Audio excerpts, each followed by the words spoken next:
Hello everyone. This is our first video of Attorney for Creators. This is a new initiative. I think when we talk face to face, it gives us a realization. It gives us it makes the concept more easily understandable. So in this video, we are talking about a very interesting topic. The topic which we are going to discuss today is whether we all know that copyright does not protect fact.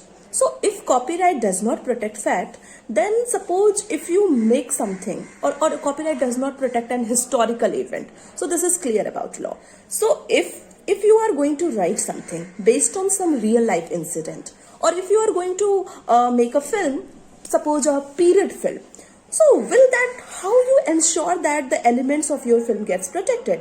I'm giving you a very real life example. Suppose if you have written something based on a fact, and you have shared your suppose your script with your friend likes the script, and he thinks that okay, fine, this is based on a real life incident and this is not protected under copyright law, so I can go ahead and make film on this script.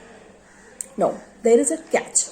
Look, yes, we all understand that copyright does not protect facts, sequence of event, historical events, but when we draft something, suppose when we write a script or when we make a film, there are two elements of that specific work.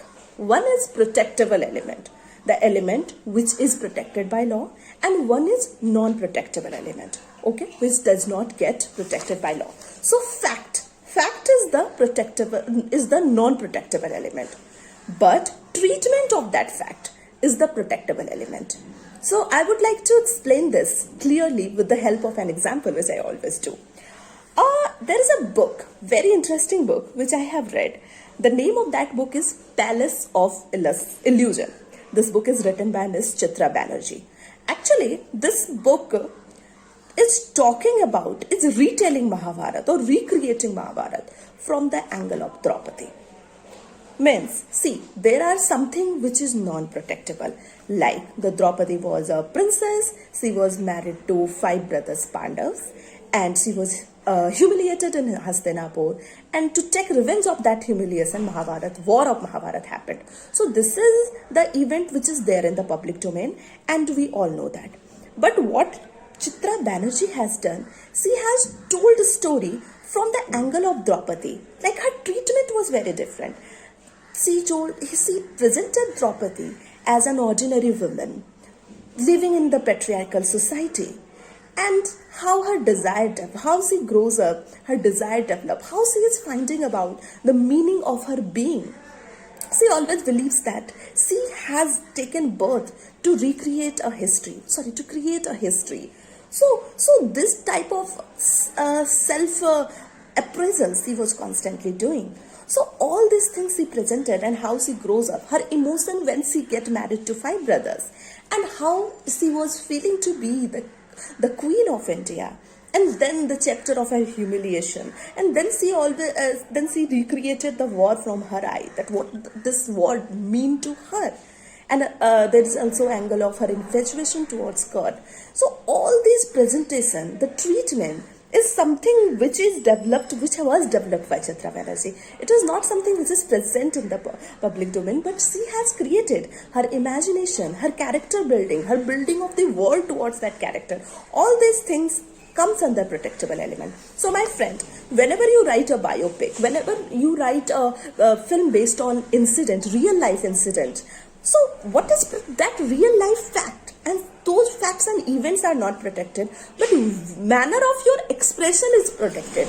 How you have expressed that, how you built the entire sequence, how you converted that raw fact into something full-fledged script, and what you want to show to the audience, these all things are protected. So nobody can exactly copy the same. You can take example of Scam 1992, which of course we all liked, and now this Big Bull which is coming. We all know that both are based on the life of Harshad Mehta.